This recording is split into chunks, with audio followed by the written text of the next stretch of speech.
Welcome to this episode of the Connecting Faith to Life podcast. I'm Trey Rhodes, the Connections Pastor at Northwood Baptist Church here in North Charleston, South Carolina. In just a few moments, our lead pastor, Dr. Tommy Metter, will be joining the conversation as well. In our crazy and chaotic world, our hope is that these few minutes will help you stop and reflect on your relationship with Jesus as you learn to connect Christ-centered faith to your everyday life.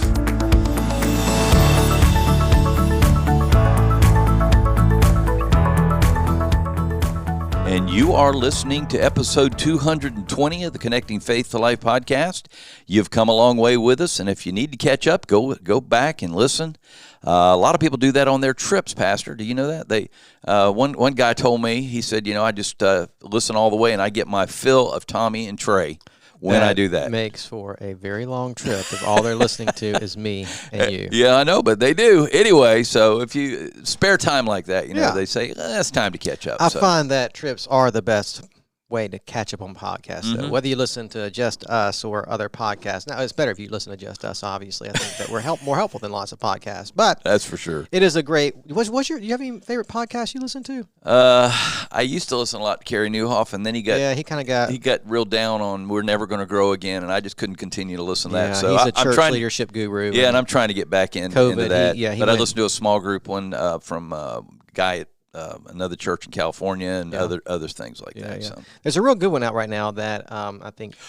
I know which one. The World and Everything in It. Well, that's a good one for your daily news. Yeah, that's a great one for daily news. The World and Everything in It. I listen to that regular because it gives you your daily news, but from a Christian perspective. And there's, it's not just discouragement and everything's going to go south. And so the other one I've listened to, and you need to listen to this, Pops. It's really, really good. Sure. What Happened at First Baptist.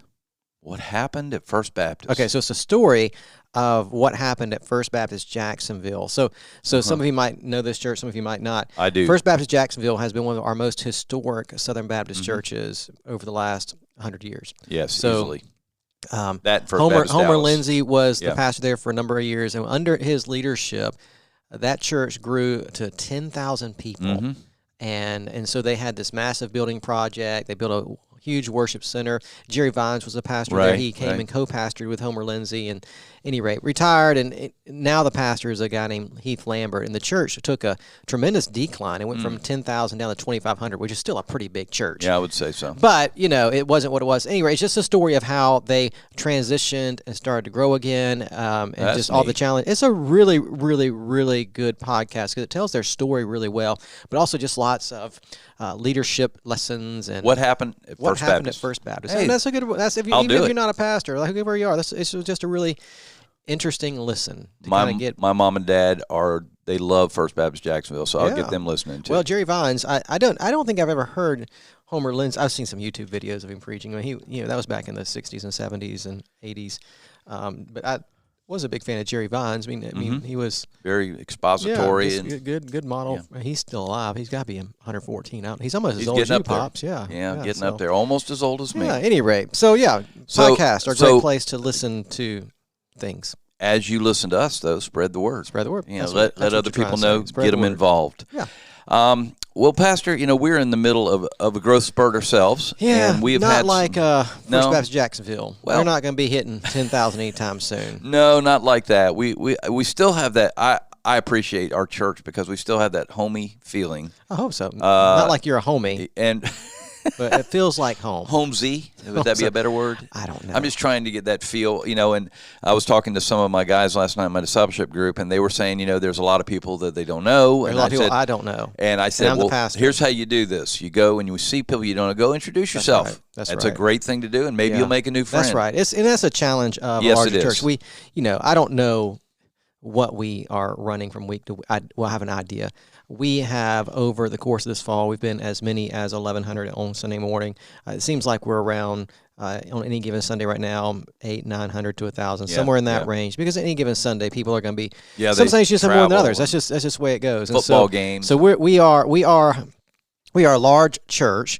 We will probably, at some point in the near future, I would say over the next year to a year and a half, I imagine that we'll be pretty consistently over 1,000. That's probably the trajectory we're on if we continue to grow at the rate we have been. And here's the thing I've learned over the years about church growth, and we'll talk about while we're talking about this in a minute, is that it really does come in seasons. I mean, I would like to think we'll just grow forever. But that it typically doesn't happen that way. No. That most churches will have a season of growth and then just kind of stabilizes for a few years, and then they might have another uptick or even a decrease, and it's just an up and down kind of thing. Now, we're going to consistently do what God's called us to do, which is to make disciples, and we're going to trust God with that. But we are in a season where we have seen, just over the last few years in particular, some pretty significant growth. It hasn't been, extremely fast. It's just been consistent growth, and over the years, that stuff adds up to a point that we're now, hitting that 1,000 mark, and we'll probably be. But with that comes lots of different challenges. The challenges for some of us is just, and even for me as a pastor, on any given Sunday, there's lots of people that are in our worship service that I just do not know. It is you don't have the capacity. None of us have the capacity to know 1,000 people well. Well, when you think about this, I'm guest services as well, and we are getting in the range of 40 to 50 easily. Even now, right now, not in August, we had a huge month that month, but I mean just normal month, we're getting consistently 40 to 40. Almost 50 people. Yeah, brand new people every single month. That's a lot. And we are working hard to get them in. And the number is, so you multiply that out, and that's over 500. Yeah. And if we get, 10% we're getting about 20. We're getting about 25. 20%. Well, that's great. What we're getting. Yeah, that's pretty good. And so we're pulling in 25 of those. You've got another 150 people you got to think about. Yeah. So it's an ongoing thing that you got to right. Stay and that's why we talk so much about getting into life connection groups and all those kind of things, because that helps you to get to know people. Exactly. And we can. We've talked about this before. We can have that sense of being a church that feels like home, that doesn't feel as large as it is. And I know for you and me, because this is what we do as far as pastoral ministry, not being afraid to walk up to people and say, "Hey, I have no issue." And introduce myself, and just I'm being real honest with people. I tell me your name. I might not remember it next week, but give me time. I'll learn it. We'll figure it out. So it's just there's lots of different challenges as we grow, and good challenges. We praise God for that. We don't want to be about numbers in the sense like that's all we're focused on. Right. But it is good, and I think when you see growth numerically, I think it is an indication that God is doing something. That we're not just building a crowd. That's not the goal. We're making disciples, and so we're holding on to our commitments to be a church that is preaching the Word of God, that is helping people to form Christ-centered relationships, all those kind of things. We're not watering down our message. We're not giving into the culture. We're doing all those things that we believe that Scripture wants us to do. And with that, we're in a season where God is really blessing us with lots of new families. And with that comes the things we want to talk about today. All right. Some really big challenges for us, not just with names of people and all those kind of things, but what do we do with our campus? Yeah, that's a big one. Our building, I think our worship center is about where it's going to be. I don't know that there's much, we're not but there's lots of worship center. There's lots of other things that we can do to help us to continue to grow. So this is going to be helpful, because we're going to talk about how to think about our building challenges in a growing church. And so I've got 5 different ways we need to think about our building challenges. And so I know that we have lots of people who listen to our podcast that do not attend our church. They're not a part of the Northwood family. They listen because somebody suggested they listen for some good practical biblical insight, or whatever the case may be. So I know that our audience is broader than the Northwood family.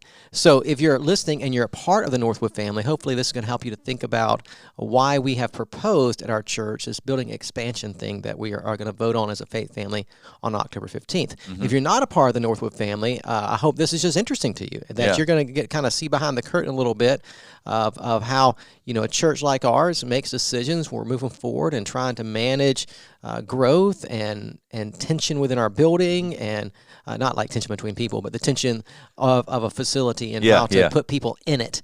So hopefully, no matter who you are, that this is going to give you some insight. And hopefully this is also not going to give you some insight, but it's going to help you to think maybe biblically about these things a little bit too.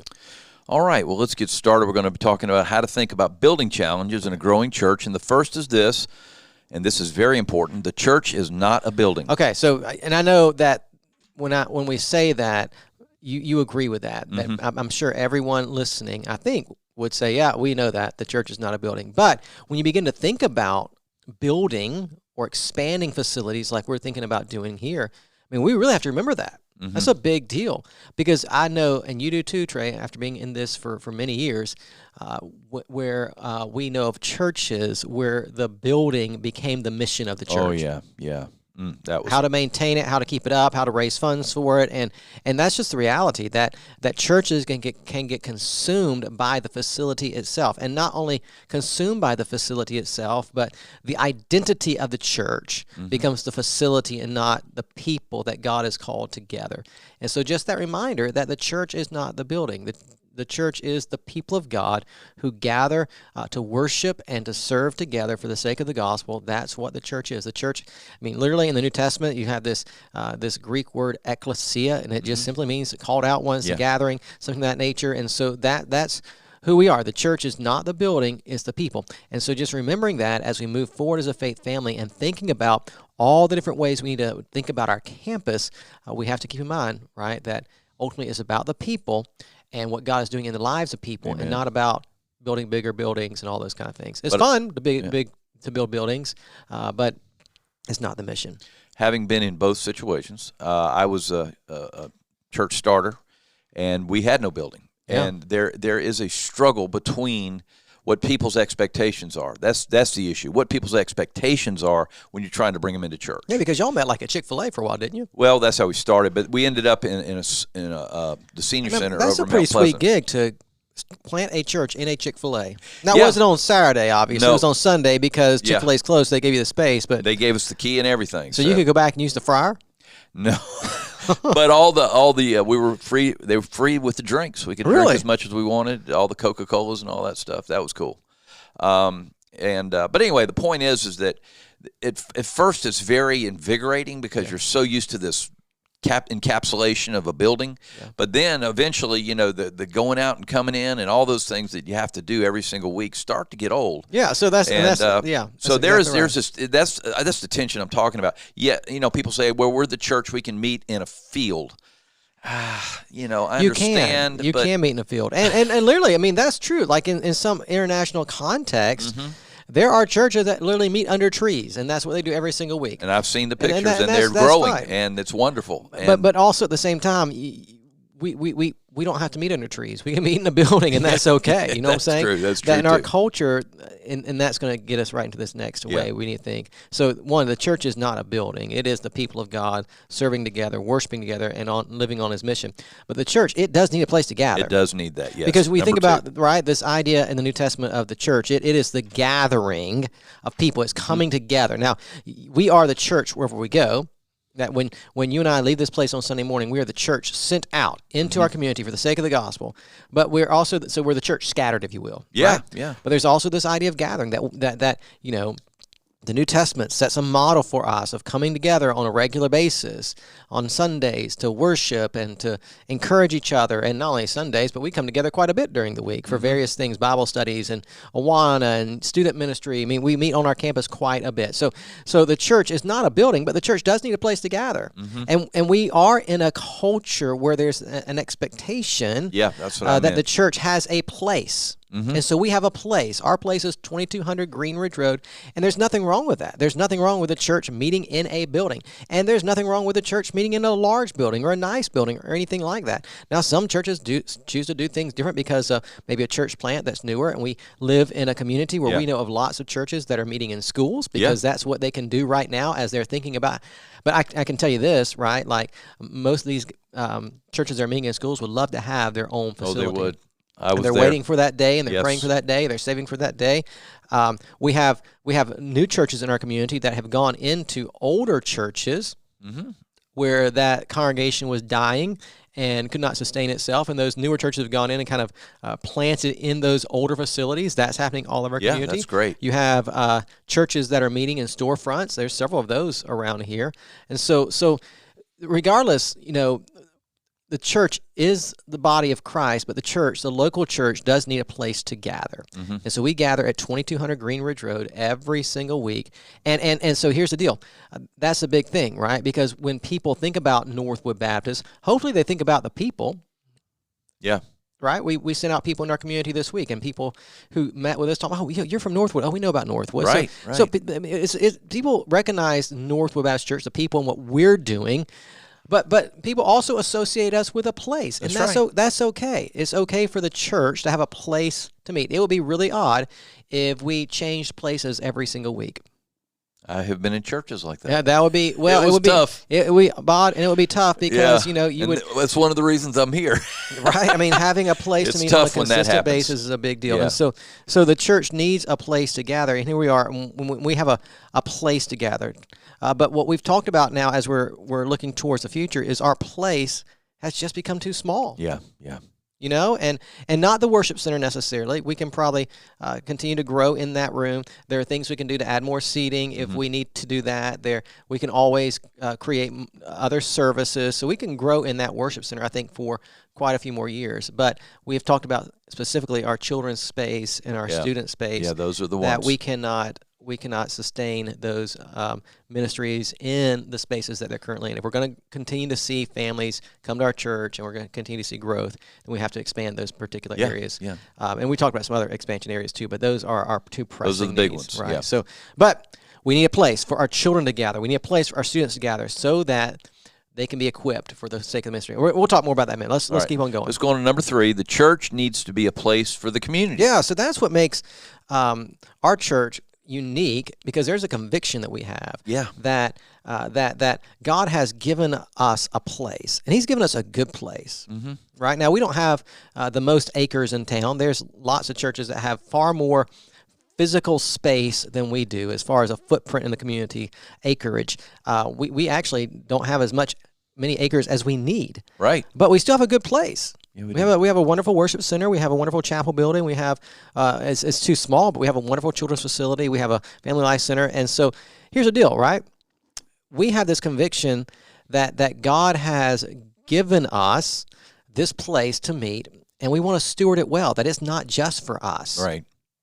If we want to reach our community, one of the ways we can reach our community is to leverage our space for the community. And so we're very open-handed. Some would argue probably that we're too open-handed. Probably. But we're very open-handed with our space, and we allow different organizations and nonprofits that are needing space to use our community on a regular basis. We have we have several homeschool organizations that use our community. We have several local organizations that use our community.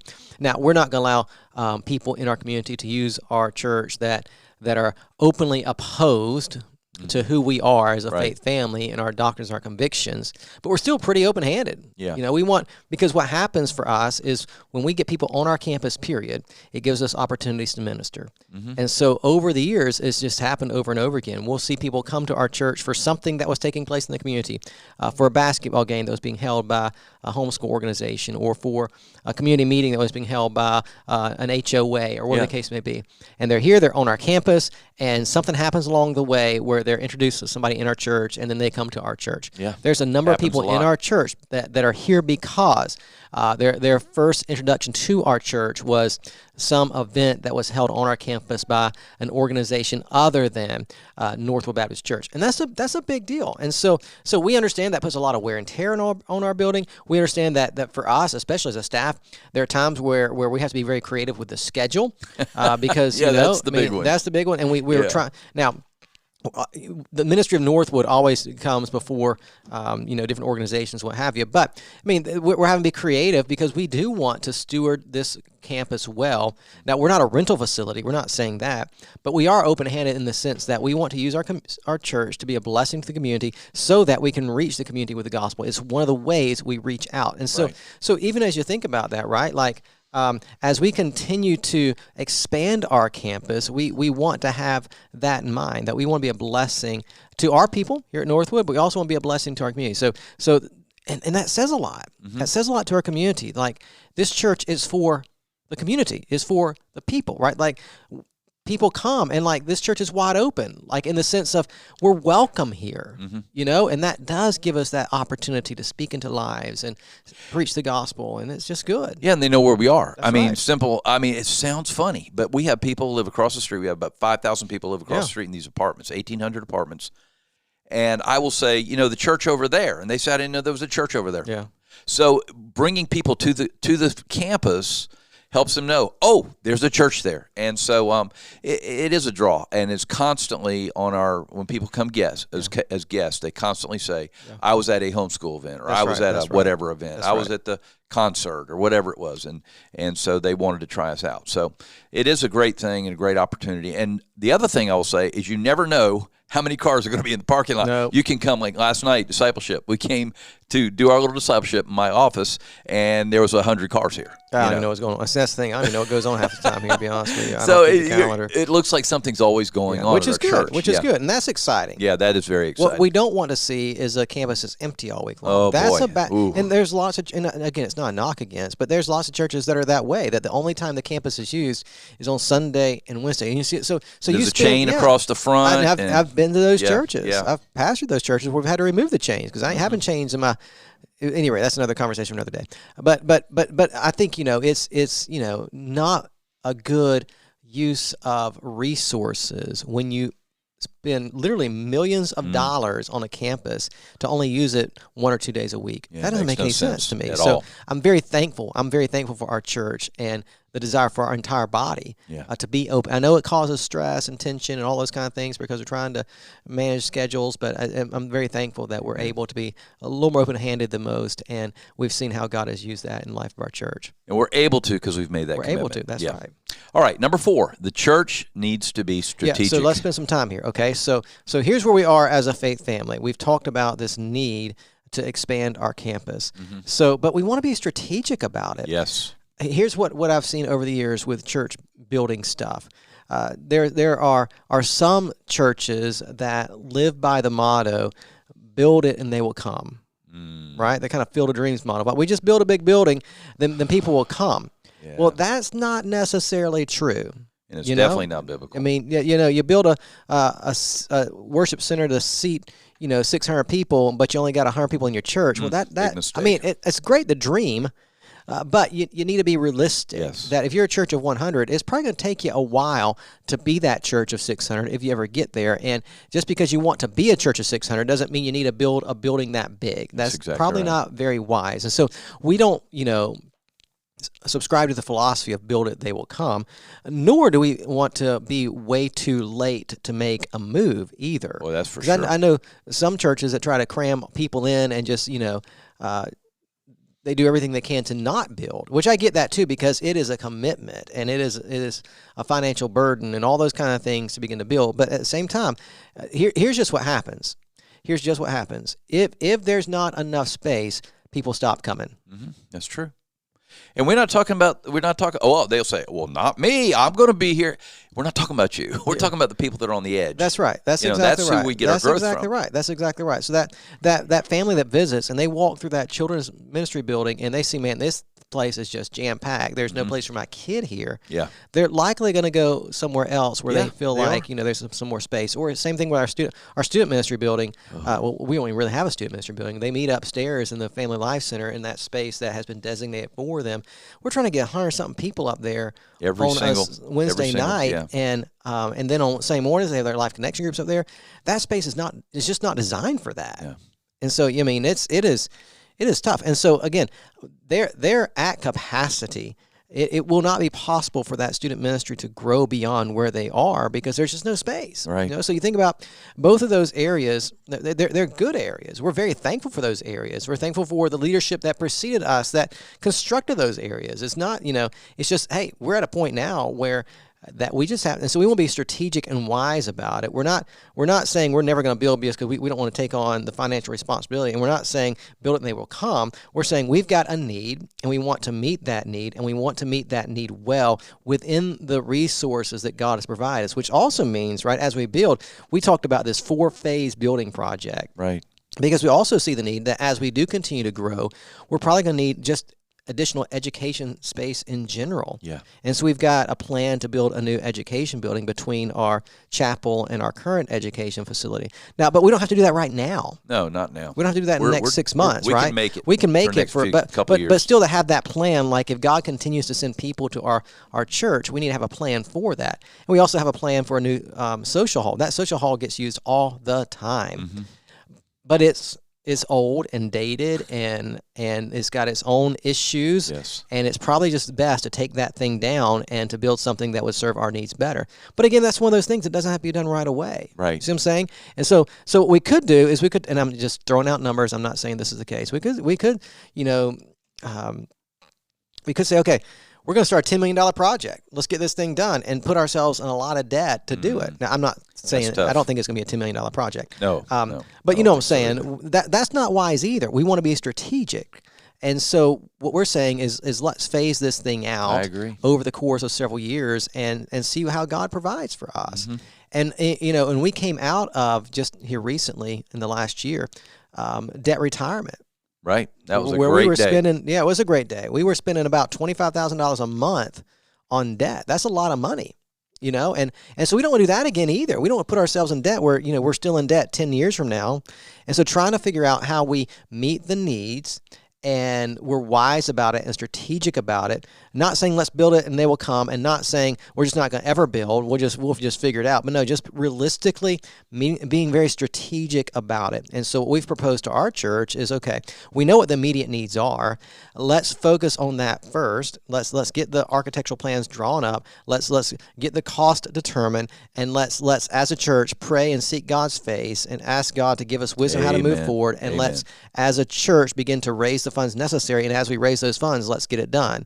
You see what I'm saying? And so it's not biting off the whole thing at one time, but just step by step, meeting those immediate needs, and we can do that. We can do that, and that's what we've proposed to our faith family is a strategic process to help us expand our campus, to help to resolve some of these issues we're having with space, and it's going to be good. I trust that our people are going to rise to the occasion, and we're going to get this thing done, and we're going to have a campus that meets the needs that we currently have. Now, one of our needs is also parking, but we're going to take care of that pretty quickly. Yeah. So we have a plan to cut a driveway, and we've already talked to the funeral home next door.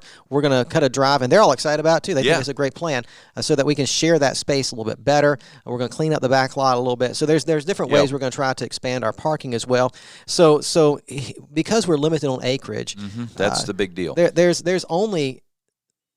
We'll only be able to get to a certain number on our campus, period, on Sunday mornings. Now, we can always add more services, and that might happen in the years to come. We just don't know right now.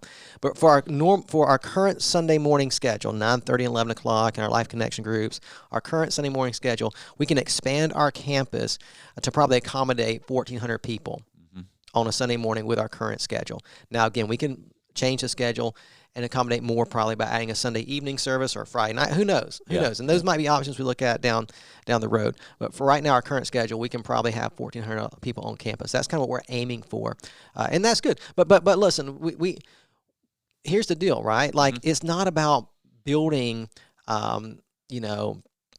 some kind of kingdom right here at 2200 North Ridge Road. It's about building God's kingdom. Amen. And building God's kingdom, we want to multiply. We want to add people to the kingdom. And that's the fifth thing we're talking about, is that the church needs to multiply. Yeah, and so that's part of our vision. Our vision isn't just to bring people here on campus and just get to 1,400 and look what we've done, right?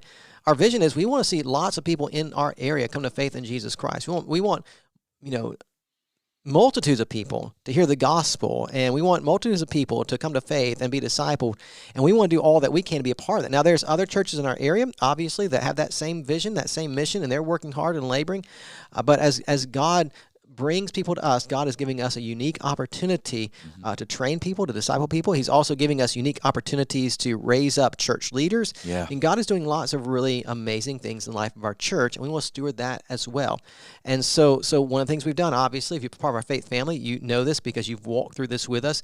We've helped a church come back to life. We've revitalized Gethsemane Baptist up the street from us, and we want to do that over and over and over again because there are lots of churches in our community that are on the verge of shutting their doors. And so if we can go into churches and help them to live again, that multiplies. That helps us to send people out from our church. And we want to. We don't want to just keep everybody here forever. I mean, that sounds good. Everybody, but if we're equipping people and we're training up people, then that people should want to leave, not in a bad way, but in a good way, to go multiply, to go plant themselves somewhere else and help that church live again. And we have done just that with Gethsemane. And we've done church planting in the past with Restoration and Hanahan, and we want to do that as well. And so we want to be a church that certainly sees the need we have on our campus and helps our campus to expand so that we can continue to minister to people right here on Green Ridge Road. But as God leads us, we also want to be a church that multiplies, that sends people out for the sake of the gospel in our community and around the world, for that matter, to make disciples in other areas of our community, to help struggling churches, to start new churches, whatever that looks like.